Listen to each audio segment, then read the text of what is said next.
What's up, Captains? It's Sister Citizen, and in today's video, I'm going to be giving a final and honest review of the new Farseer mod by Almighty SE.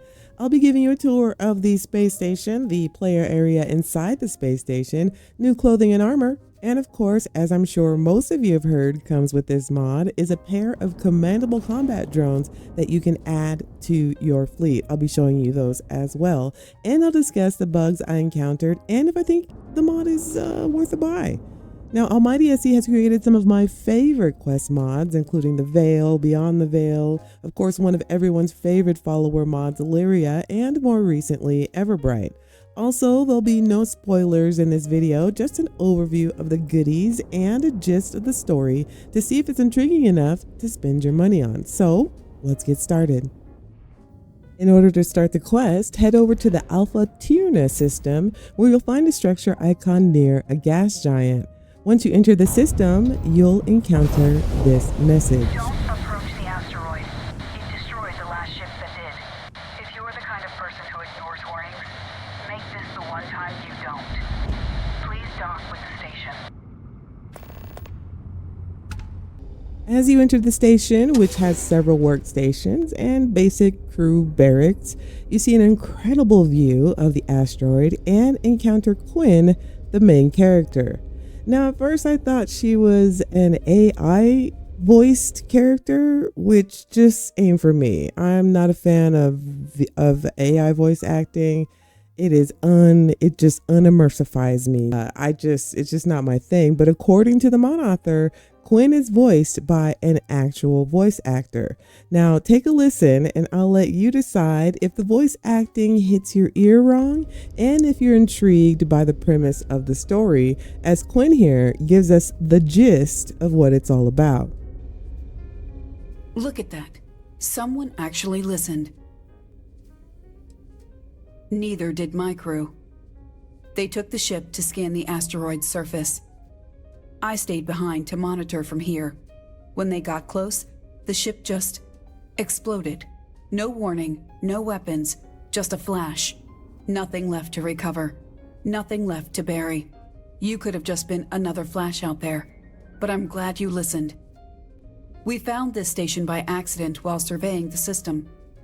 No signs of damage, no distress signals, just abandoned. Like whoever was here stepped out and never came back. I started going through the station's logs to try and understand what happened to my ship. Most of them were a mess, but a few were still readable. They mentioned something inside the asteroid, a structure. And that crimson gas, it's not just dangerous, it's hiding it. But this station and the asteroid were part of something called Project Tisserand. It was run by a group called the Scientific Exploration and Development Authority, or SETA for short. Now, there might be a reason for Quinn sounding like an AI. No spoilers, no spoilers. But we'll discuss it later. I don't know. We'll discuss it. Now, Wright is another character, and he sounds a bit more natural. And he didn't really unimmersify me as much as Quinn did in the beginning of the quest. His voice sounds more natural. Take a listen. Saw you coming on the sensors. You're lucky you didn't lose a leg. And he's all right. You always greet visitors with explosives, sir? Tends to keep people away. Yet here you are. Either you're too dumb, too scared, or too stubborn to turn back. So, which is it? Whatever you may have heard about SETA, we're a scientific initiative.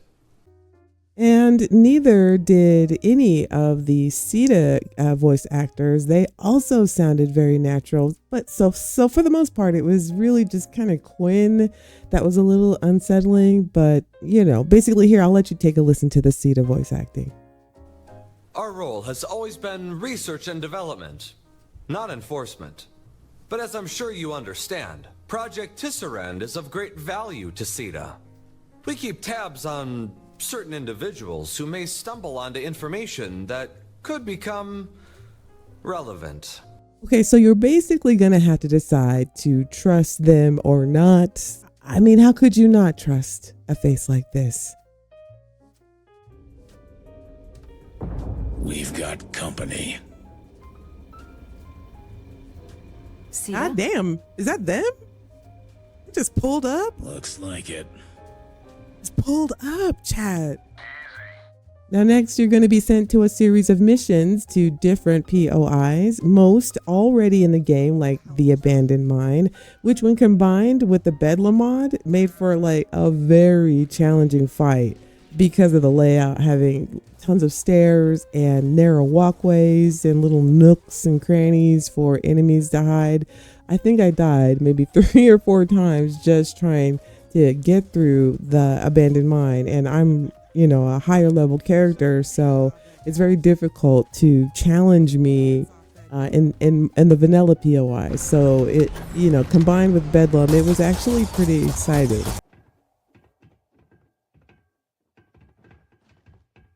There's 2 of them up here.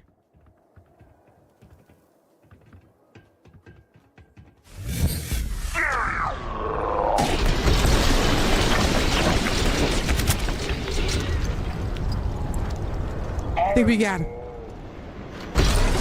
Oh, up. Some of that got in my mouth.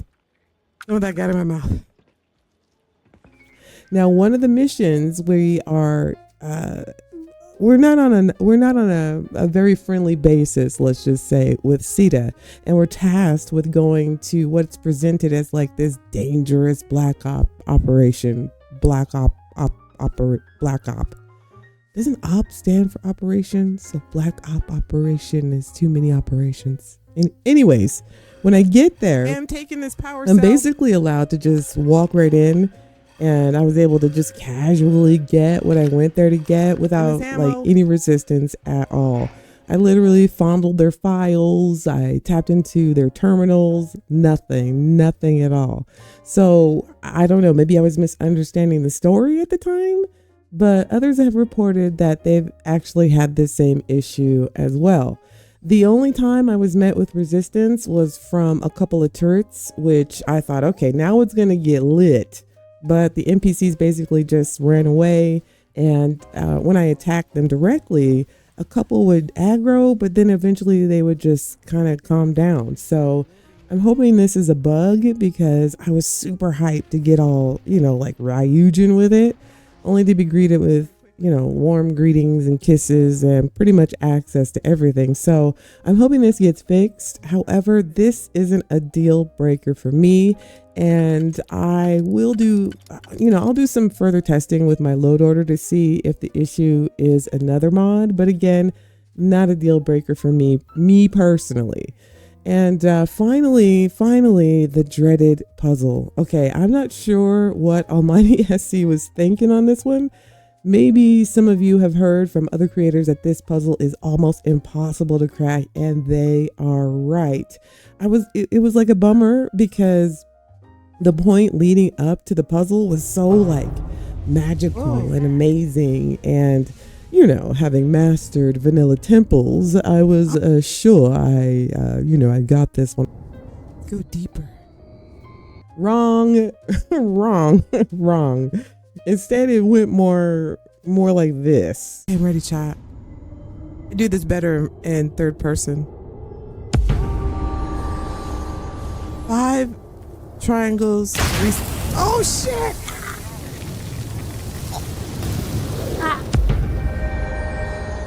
Ow! Oh, what's happening? Let me switch to first person. Okay. No! Ow! Why am I on fire? Okay. What is it? Oh. Get over here. Okay, wait a minute.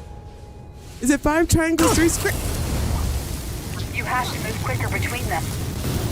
Even with a fully maxed out boost pack and, not bragging, but I am, my mastery with temple puzzles. I mean, even I couldn't get it.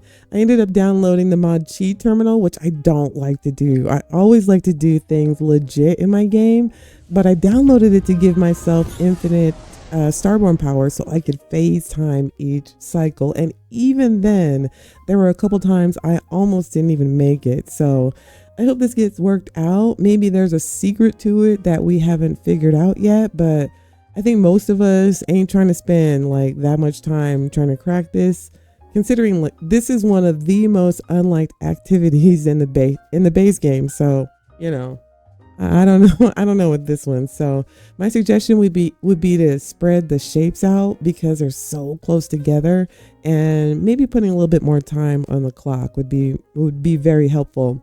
Other than that, I didn't experience, or at least I didn't notice, any other bugs. So with that said, let's move on to the goodies, people. Okay, so the player home has an amazing view of the asteroid, and your drones are kind of orbiting around the star station. There's a refrigerator, but it doesn't work. The doors don't even open, and you know, it's kind of nice to have a fridge. But again, I don't know if I would call this a player home. There's no cooking station.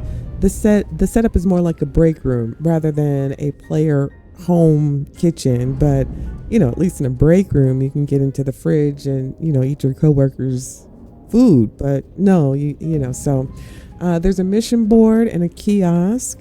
There's a workshop room, which I feel could have been a little bit more custom than just, you know, just putting a bunch of vanilla benches from the base game in there. It would have been nice to have it be a little bit more, I don't know, explorer-y, like throw some whatever, you know, explorer bits around, or put something up in the walls, or I don't know. And you can't actually use a builder in this area, so it's not like you can add your own decorations. It's just kind of what it is. Hopefully that'll also get changed as well. And because you can't build in it, you can't build any storage. So if you wanted to store any custom armor or weapons or anything in there, that's not possible. You get a safe, basically, you know, and you get a display rack. But you've got a couple like weapon racks as well. But for the most part, it does really kind of feel like a pilot's lounge or an explorer's lounge. So I don't know, maybe in the future we'll be able to build in it. Overall, I think the player lounge is awesome. It's a cool place if you want to role play or just chill and enjoy the view. You need to come back to this player lounge to use a computer to check for messages. You can command your drones, which I will show you in a bit, and unlock special ship upgrades. It would be nice to have a buildable terminal that you can place anywhere and use the terminal wherever you are. But I guess the whole point is to, you know, like check into the station, not only to check your messages and possible upgrades that might be on the computer, but to monitor the asteroid if you're like, you know, going hard with the role play. So I guess it makes sense. Now, let's talk about the gear. I was hoping this time around we would be able to get the new faction armors. I don't recall if we received an outfit from the Veil series, but I know we didn't get any armor, which was kind of a bummer because it looked kind of cool. But this time we get both Sita outfits and armor, which Mathis, against his will give you an idea of how the outfit also looks like on a male character. I love the shoulder strap. Has kind of a Wrath of Khan feel. The belt has, I think it's like some kind of yellow metal hook, maybe for rappelling. I don't know, when you're like rappelling down an icy mountain, trying to get into a cave to explore. I don't know. Either way, it looks cool. And the intricate mesh details on the moon boots, they look super clean, fam. Now, next are the armors, and they're basically a retexture of UC pilot uniforms, but I really like the black with the orange highlights. Those were the colors of the armor that we didn't get in the Veil series. So it's cool we get armors this time around. I love the logos on the helmets and like the scale metal looking part there on the back of the cap area. That looks super dope. So this time, because we got the gear, if you wanted, you could like role play as part of a CETA, like a Black Ops exploration team tasked with investigating and monitoring super secret discoveries, you know, something like that. All right, so let's get to the drones. And after completing the quest, You'll unlock a set of combat drones that will follow your ship into combat, kind of like the mod Fleet Commander.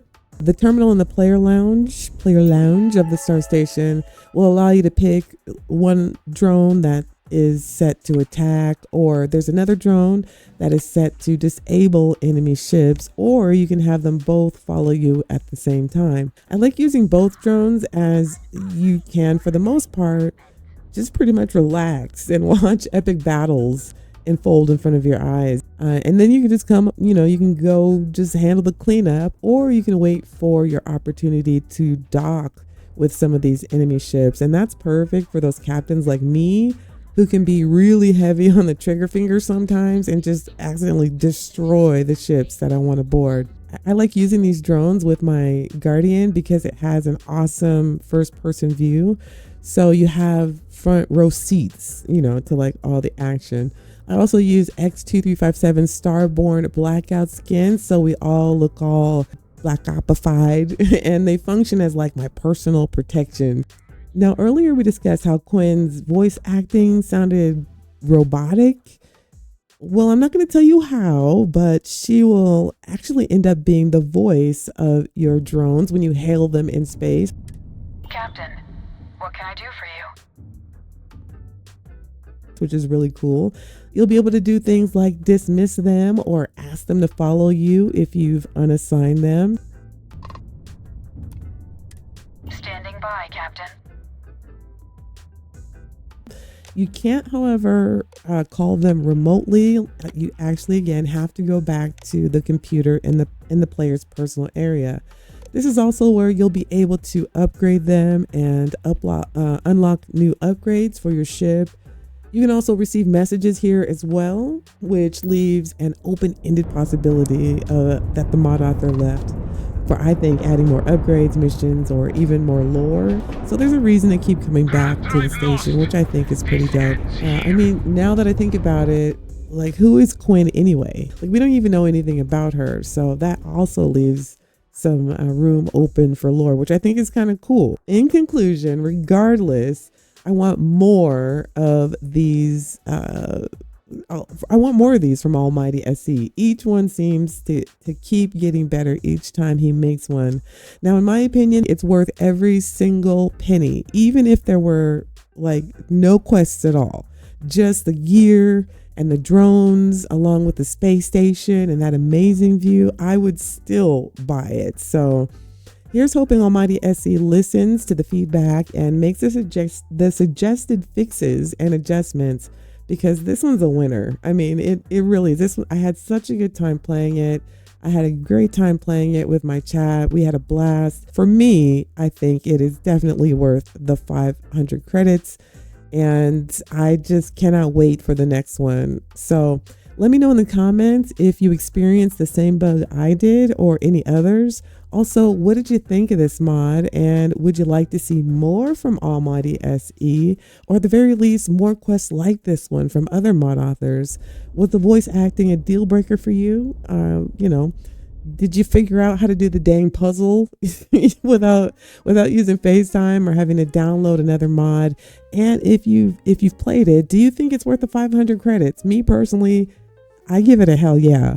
And like I said, I can't wait for the next one. So this was my honest review of this mod, and I hope you found this video and my thoughts on it helpful. And if you did, make sure to hit the like button and subscribe so you never miss a live stream or a video. So until next time, captains, peace.